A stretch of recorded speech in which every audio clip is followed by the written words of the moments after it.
여러분 안녕하십니까? 세계 희귀한 꽃들로 가득한 아산의 한 대형 식물원에서 불이 나 온실 9개 동이 모두 탔습니다.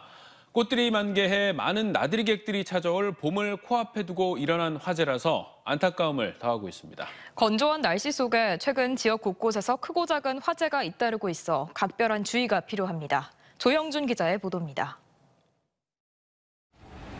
유리로 된 온실 여러 개가 시뻘건 불길에 휩싸였습니다. 어젯밤 8시쯤 아산시 도고면의 세계꽃 식물원에서 난 불입니다. 땅에서 폭탄 터지는 소리 했대. 그러더니 막 옮겨부터 우리 집이 불난다고 내다보니까 거기가 불이 났쇼. 식물원이 문을 닫은 시간이라 인명피해는 없었지만 불길이 거세 화재 진압에 어려움을 겪었습니다. 불은 유리온실을 포함해 건물 9개 동 약 10,000제곱미터를 태운 뒤 2시간 20분 만에 꺼졌습니다. 지금은 이렇게 건물 뼈대만 앙상하게 남은 모습입니다.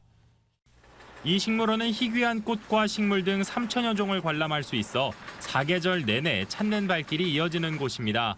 특히 관람객들이 많아지는 봄을 코앞에 두고 일어난 사고라 안타까움이 클 수밖에 없습니다. 조금 있으면 벚꽃 거기 피면 참 멋있어. 손님 못 받아. 안쓰럽지. 사장님도 열심히 살려고 노력했는데. 소방당국은 유리온실에서 불이 시작된 걸로 보고 정확한 화재 원인과 재산 피해 규모를 조사하고 있습니다. 어제 비슷한 시각 공주시 의당면의 야산에서도 산불이 발생해 1시간 40분 만에 진화되기도 했습니다. 또 오후 4시 40분쯤엔 태안의 한 2층짜리 펜션 화재로 건물 한 채가 모두 타기도 했습니다. 춥고 건조한 날씨가 이어지며 지역 곳곳에서 화재가 잇따르고 있는데 이번 주말에도 화재 위험성이 높습니다. 차고 건조한 대륙고기압의 영향을 받아 다음 주까지 대기가 건조하겠습니다. 특히 주말 동안에는 충남권 대부분의 지역에서 바람도 강하게 불겠습니다. 작은 불씨가 금방 큰 불로 이어질 수도 있는 만큼 화재 예방에 각별한 주의가 필요합니다. TJB 조형준입니다. 단독 보도입니다. 충남 지역 현직 경찰서장이 음주운전을 하다 시민의 신고로 경찰에 적발됐습니다. 어젯밤 10시쯤 아산시 배방읍의 한 도로에서 서산경찰서 A서장이 음주운전을 하다가 차량이 비틀거린다는 목격자의 신고로 경찰에 붙잡혔습니다. 현장에서 음주 단속을 한 결과 A서장은 면허 취소 수치가 나온 것으로 확인됐습니다. A서장은 사건 당일 연가를 낸 상태였고 정확한 음주 경위는 아직 조사되지 않았습니다. 충남경찰청은 음주 적발 이후 곧바로 직위를 해제했으며 조만간 경찰청 본청에 내부 감찰을 벌이기로 했습니다. 누구나 쉽게 이용할 수 있어야 할 파크 골프장을 특정 단체가 사유화하면서 동호인들의 접근이 힘들다는 소식 어제 전해드렸습니다. 지자체가 예산과 인력 부족을 이유로 골프장 운영을 민간에 떠넘기면서 곳곳에서 논란이 끊이지 않고 있는데요. 이런 논란을 막기 위한 대책은 없는지 김철진 기자가 취재했습니다. 회비를 낸 회원들은 예약 없이 이용 가능하고 그렇지 않은 시민에겐 이용 제한 논란을 빚고 있는 갑천 파크골프장. 국가하천인 갑천 부지에 대전시가 점용 허가를 받아 조성했고 지금도 시설 관리비로 매년 수천만 원의 세금이 들어가는 공공 체육시설입니다. 하지만 정작 시설 운영은 민간이 맡아 하고 있는데 이용자를 관리할 지자체의 인력과 예산이 부족하다는 핑계를 대고 있습니다. 시설 관리에 대한 비용만 예산이 편성이 되었고 직영 운영에 대한 예산들이 편성이 되지 않다 보니 우리 공단에서는 시설 관리를 그리고 협회에서는 그 운영 관리를 맡아서 운영을 위탁받은 단체는 운영비를 명목으로 회비를 받고 회원 중심으로 운영을 하고 있습니다. 그러나 회비 절반 이상이 구장 운영과 관련 없는 협회 등록비, 대회 운영비 등이다 보니 이용자들의 반발이 나옵니다. 지금 보이기 힘든 날이에요. 국가재산 놓고 지금 장사하고 있는 거예요. 조성은 지자체가, 운영은 민간이, 이용은 회원 중심으로 돌아가는 형태는 대전뿐 아니라 전국의 많은 파크 골프장에서도 비슷해 사유화 논란은 곳곳에서 벌어지고 있습니다. 이렇다 보니 특정 클럽과 협회를 중심으로 운영되는 곳을 피해 멀리까지 발품을 팔아 지자체가 직접 운영하는 파크 골프장을 찾는 이들도 많습니다. 세종시 중앙공원에 위치한 파크 골프장은 시사나 공원관리사업소가 직접 운영해 인터넷으로 예약만 하면 누구나 무료로 이용할 수 있습니다. 미리 예약해 사용하니 이용자 간 갈등도 없고 무료기 때문에 회비 논쟁은 생길 일도 없습니다. 내가 필요한 날, 시간 예약을 얼마나 좋아요. 거래가 있어가지고 우리가 가면 안 돼요. 거래가 주인인 양 회비를 거두고. 파크 골프장 사유화 논란과 회비 논쟁이 지속적으로 제기되자 최근 대전시와 대전시설관리공단도 직접 운영 방식을 논의하기 시작했습니다. 다만 예산을 확보하고 실제 운영까진 시간이 걸릴 것으로 보여 그 전까지 사유화 논란을 잠재울 보완책도 필요하다는 지적입니다. TJB 김철진입니다.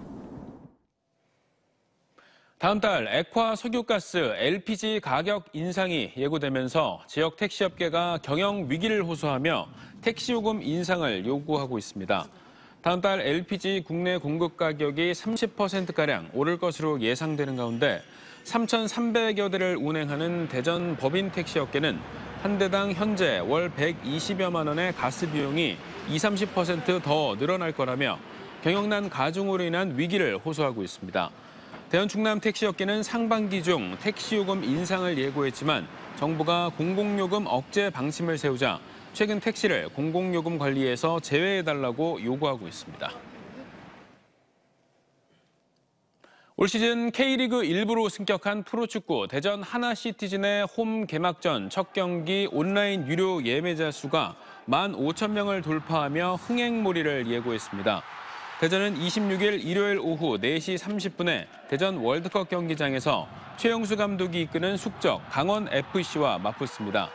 입장권은 하나 원큐 앱을 통해 온라인으로 예매하거나 현장 구매도 가능합니다. 지역 농특산물의 해외 진출 성과와 과제를 점검하는 기획보도 순서입니다. 충남에서 생산한 농특산물은 베트남을 비롯한 인구 7억의 동남아 시장에서 큰 인기를 끌고 있지만 해결해야 할 과제도 적지 않습니다. 오늘은 마지막으로 유통망 확충과 어떻게 하면 홍보를 더 강화할 수 있는지를 짚어봤습니다. 베트남 현지에서 김진석 기자가 전해드립니다. 베트남 하노이에 있는 대형마트의 열대과일 판매 코너입니다. 대부분 냉장 보관을 하지 않고 실온 판매하면서 상하는 경우가 많아 버려지는 양이 적지 않습니다. 동남아 지역은 냉장 보관 시스템이 열악해 딸기 같은 지역 농특산물 수출을 위한 냉장 보관 인프라 확대와 신속한 물류체계 구축이 필수적입니다. 기초지자체에서는 추진하기 힘든 사업인 만큼 현지에 진출한 농수산물 유통공사를 적극 활용한 유통망 확보가 중요합니다. 지자체와 좀 협력 관계를 강화해 나가면서 현지에서 소비자 체험 행사, 판촉 혹은 이제 물류 지원과 같은 사업을 함께 할 수 있도록 더욱 노력하겠습니다. 급속한 경제 성장을 이루고 있는 인구 7억의 동남아 국가는 농약 안전성 분석과 품종 연구를 거쳐 스마트팜에서 생산된 국내 농특산물에 대한 관심이 고소득층에서 높아지고 있습니다. 그만큼 유통망 확보는 기회가 될 수 있습니다. 베트남 시장이 첫 번째 공략을 하면 동남아까지 진행을 할 수 있기 때문에 베트남 시장은 정말 중요한 시장이 될 것 같습니다. 하지만 논산시를 비롯한 충남도 내 농특산물이 진출한 곳은 특정 대도시 한두 곳에 불과한 실정입니다. 이에 따라 국가적인 지원을 통해 지속적인 유통 판매망 확충이 절실한 실정입니다. 현지에서 소비와 판촉 행사도 적어 일부 대도시에만 제한적으로 유통된다는 점은 해결해야 할 과제입니다. đã phát triển và khá nổi tiếng ở những thành phố lớn mà đặc biệt là ở Hồ Chí Minh và ở Hà Nội. Những cái người nơi đó nhiều khi người ta chưa biết sản phẩm Hàn Quốc có gì và nó độc đáo như thế nào. 이에 따라 논산시가 베트남 대표 관광도시 다낭에서 딸기 축제를 계획하고 있는데 정부나 충남도의 지원으로 지자체들이 공동으로 K 농특산물 축제를 개최하는 것도 홍보 전략이 될 전망입니다. TJB 김진석입니다. 어제 오후 2시쯤 전북 부안군 인근 해상에서 길이 4.8m, 무게 1,850kg의 밍크고래가 그물에 걸려 죽은 채 발견됐습니다. 신고를 받고 출동한 보령해경은 불법 포획 흔적은 발견되지 않았다며 고래를 발견한 어선에 처리 확인서를 발급했고 이후 밍크고래는 서천 장항신항 위판장에서 4,850만 원에 거래됐습니다. 대전시가 올해 전기차 보급 물량을 지난해보다 20% 증가한 8,412대로 확대하고 11월 30일까지 보조금 신청을 받습니다. 올 상반기엔 5,881대가 지원 대상이며 다만 대당 보조금을 줄이고 보급 대수를 늘린다는 환경부 지침에 따라 전기차 보조금은 승용차 기준 최대 1,030만 원으로 지난 1,200만 원보다 170만 원이 줄었습니다. 보조금 대상자 선정은 차량 출고 등록 순이며 승용은 2년, 화물은 5년간의 의무 운행 기간이 있어 이 기간 내 타 지역으로 주소를 옮기거나 되팔 경우에는 보조금 일부가 환수됩니다. 아울러 보조금 신청 후 2개월 내 차량이 출고되지 않으면 신청이 취소돼 출고 기간을 고려해 신청해야 합니다. 대전과 세종, 충남은 정부 청사와 같은 주요 시설과 계룡대 등 군사 시설이 밀집해 있는데요. 최근 북한의 계속된 미사일 도발로 국내 중요 시설의 테러 위험도 커짐에 따라 군과 경찰이 합동으로 대테러 훈련을 실시했습니다. 이수복 기자가 훈련 현장을 다녀왔습니다. 헬기에서 군 장병들이 레펠에 매달려 침투에 나섭니다. 곧바로 주변으로 흩어져 혹시 모를 공격에 대비합니다. 사격장에선 테러범을 제압하는 실탄 사격이 한창입니다. 백발백중, 권총 소리가 날 때마다 표적에 붙어 있는 풍선들이 펑펑 터지고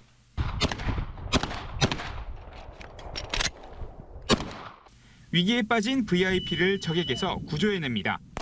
육군과 경찰 200여 명이 합동으로 진행한 대테러 훈련입니다. 이처럼 육군 32사단과 대전, 세종, 충남 3개 경찰청이 합동으로 대테러 훈련을 실시한 건 사상 처음입니다. 연병장에서는 테러범이 설치한 폭발물이 발견되자 경찰 폭발물 처리반이 조심스럽게 다가가더니 강한 수압으로 폭발물의 회로를 끊어 피해를 최소화합니다. 뒤이어 육군 화생방 대응팀이 생화학 성분이 없는지 조사에 나섭니다. 대테러 사격 훈련, 경찰견과 군견을 통한 수색 정찰 활동, 그리고 또한 저희 경찰과 군이 갖고 있는 장비들을 서로 전시하여 상대에게 알려줌으로써 테러로부터 위험이 있을 때 어떠한 자산이 적정하게 사용될 수 있는지. 이 같은 합동훈련은 지난 18일과 20일, 어제까지 최근 계속된 북한의 미사일 도발과 위협으로 테러 위험성이 덩달아 커진 데 따른 대응 조치입니다.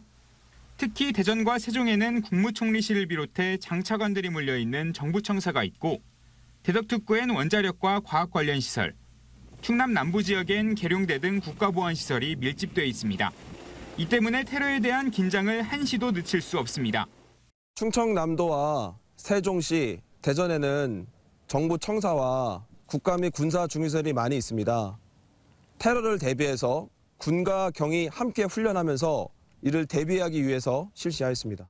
32사단은 다음 달 말 해군 공군과 함께 서해안 침투 대응 훈련을 진행해 방위 태세를 점검할 계획입니다. TJB 이수복입니다. 충남 내포 신도시 일대를 순환하는 전기 저상버스가 본격 가동에 들어갔습니다. 충남도는 김태흠 지사와 이용록, 홍성, 최재구 예산군수가 참석한 가운데 내포 신도시 순환버스 개통식을 갖고 등하교와 출퇴근 시간대 버스를 집중 배치하기로 했습니다. 내일부터 운행되는 이 순환버스는 그동안의 신도시 내부 교통의 불편을 해소하고 정주 여건을 개선하는 효과가 있을 걸로 전망됩니다. 불길에 휩싸인 사고 차량에서 의식을 잃은 시민을 구한 한국타이어 직원들에게 감사패가 수여됐습니다. 한국타이어는 2차 폭발 등의 위험에도 불이 난 사고 차량에 달려가 몸을 가누지 못한 탑승자를 밖으로 구조한 뒤 불길 진화까지 나선 자사 직원 백승훈 씨와 정권영 씨에게 많은 사람들의 귀감이 됐다며 감사패를 전달했습니다.